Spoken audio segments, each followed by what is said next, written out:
How many times have you heard this? Islam just needs a reform. Well, why does it need a reform? Well, then it would be nicer without that jihad business. Christianity and Judaism are reformed, therefore Islam can be reformed. Here's the bad news. It is impossible to reform Islam. Let's say that you're going to reform Islam by picking out the good and dropping what is bad, and you're the one deciding what is good and bad. Well, this Islam you're going to pick and choose from, what is it? It's Quran, Sirah, and Hadith. Quran is perfect, Sirah is perfect, Hadith is perfect. The doctrine is systemic. There's no body of authority that can approve any changes you make, and then it's not broken. Why fix it? Now, this may seem like a strange topic for me because I'm a notorious critic of Islam, but studying it, I understand its strengths, and I think we need to learn from those strengths. Family is the basis of Islamic society, not the individual. I'm an old man, and one of the things I like about Islam is it teaches respect for your elders. Muslims have courage and optimism. How many times have you heard this? Islam just needs a reform. Well, why does it need a reform? Well, then it would be nicer without that jihad business. So let's just reform it. Here's the bad news. I'll start off with it. It is impossible to reform Islam. What do you mean you can't reform it? I want to demonstrate that to you. It's almost like a mathematical business. But you say, look, Christianity and Judaism are reformed, therefore Islam can be reformed. Well, not really. Let's say that you're going to reform Islam by picking out the good and dropping what is bad, and you're the one deciding what is good and bad. Well, this Islam you're going to pick and choose from, what is it? It's Quran, Sirah, and Hadith. So therefore, if you're going to reform Islam, you have to reform the Quran, the Sirah, or the Hadith. Let's start with the Quran. What does it say about itself? Quran 3:7. No one knows the true interpretation except Allah. That's the interpretation of the Quran. But those firm in knowledge say, we believe in it. All of it is from our Lord. So since every verse comes from Allah, who are you to pick and choose amongst it? Here's an example that you don't even know how to pick and choose anyway. Quran 2:216. Fighting is prescribed for you and you dislike it. But it is possible that you dislike a thing which is good for you and that you love a thing which is bad for you. So therefore, you, the person picking and choosing, Allah says you don't know how to pick and choose anyway. Quran 11, verse 1. This is a book whose verses are perfect. So every verse is perfect. Who are you to say they're not? Quran 5, verse 3. This day I've perfected for you your religion and completed my favor upon you and have approved for you Islam as a religion. Its religion is perfect. That includes Quran and Sunnah. What are you going to do about that? How do you reform perfection? Look, Islam is perfect in its entirety and each individual part. Every verse, every sentence, every hadith is perfect. Muhammad is the perfect model for a human life. There's 91 verses in the Quran which say so. So therefore his Sunnah is perfection. There's not good Sunnah and bad Sunnah. It's all Allah's perfection. But let's say you're so brilliant that you're smarter than Allah and you're smarter than Muhammad and you come up with this brilliant plan for reformation. So what? Who do you go to? There's no authoritative body to approve or disapprove. You can't go to Al-Azhar because they don't have any real authority. They're just a group of scholars issuing opinions. There is no central body that can issue changes in Islam. So your brilliant reformation plan doesn't have anywhere to go. No one cares.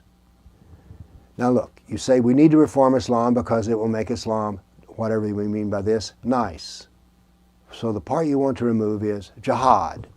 Now in Mecca there is no jihad, but in the Medinan Quran 24% of it is about jihad.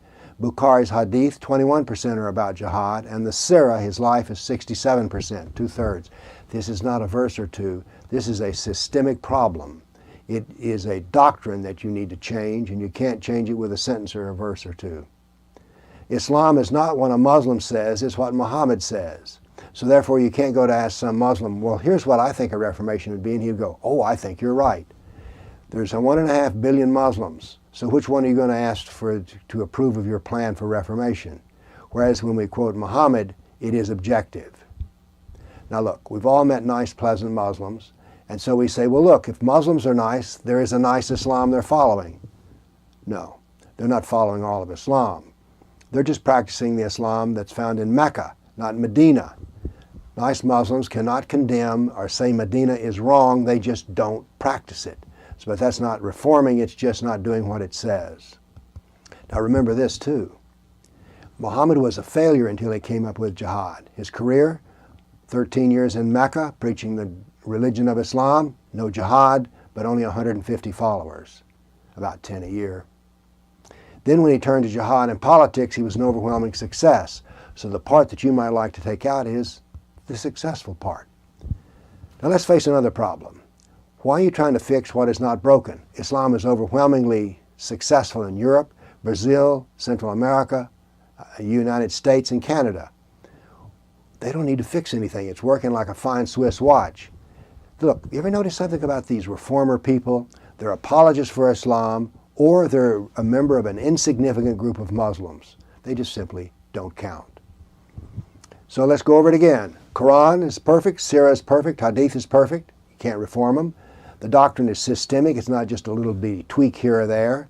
There's no body of authority that can approve any changes you make, and then it's not broken. Why fix it? Don't forget to like, subscribe, and share if you admire the content.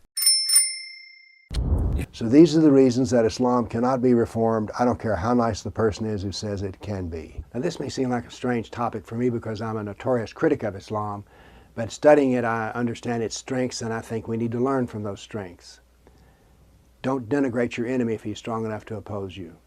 Let's start with family. Family is the basis of Islamic society, not the individual. This has an overwhelming advantage. Why? It provides for a next generation, whereas individuals don't necessarily provide that. I'm an old man, and one of the things I like about Islam is it teaches respect for your elders. Call it a personal whim, but I like that. Then, Islam has a concept of civilizational war that beats all other doctrines of war. It certainly beats our doctrine of war, which usually just considers it kinetic warfare, that is, bullets and bombs. Now, if you want to oppose us on the battlefield, we do great, but unfortunately this war is being fought in ways other than bullets and bombs. Islam has an ability to work in groups. This is wonderful because they get more done. We, on the other hand, have an individual, and we don't get as much work done. Muslims meet frequently, locally, and across the nation. Why? To plan their civilizational war. You see, they're here to win. They believe in long-range strategic planning. The Muslim Brotherhood Explanatory Memo is a work of extraordinary genius. It covers generational planning and a breadth of war that we don't even comprehend.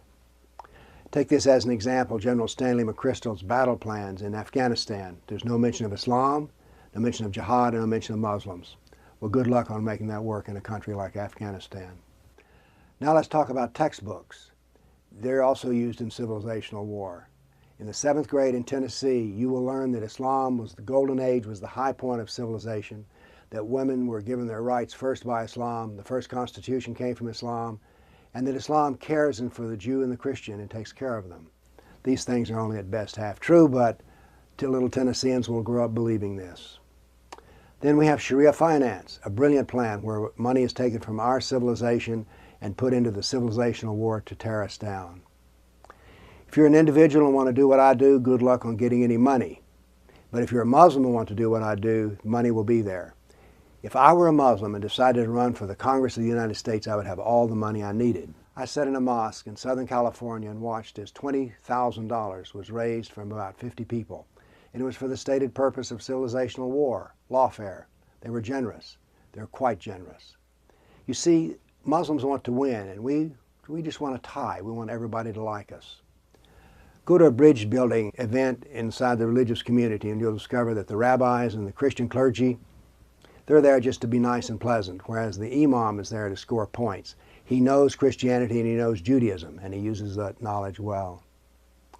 They teach their young dawah, that is, how to preach the gospel of Islam to the young Christians and others they meet in school. I don't know of any church that prepares its young people to try to convert Muslims. There's no opposition within the church or the synagogue to what I call the love jihad, which is when Muslims seek out Christians and Jewish girls to marry them and have Muslim babies. Muslims have courage and optimism. I gave a talk to 400 people in Chattanooga, and one Muslim showed up to try to ask me difficult questions. Find a kafir who will attend a meeting of 400 Muslims to try to ask tough questions. Muslims know their history of victory and losses. Here in Nashville, Tennessee, the buckle on the Bible Belt, you won't be able to find a minister who knows that Turkey used to be a Christian nation. They just don't care. Because the university they went to didn't teach the history of conquest. They're winning. They've proudly proclaimed at a Muslim Student Association meeting at Vanderbilt University that everything was in place and that the Islam had won in Nashville, Tennessee, because even the fundamentalist churches consider Islam to be a valid religion. Look at the refugees who come in, vastly over proportioned to be Muslims. What about all the Christian refugees? Not mostly Muslim. We need to study the winners so that we don't become losers. We need to know the enemy, and Islam is the enemy of our civilization. It has some good things, and we need to learn them so that we can be winners too.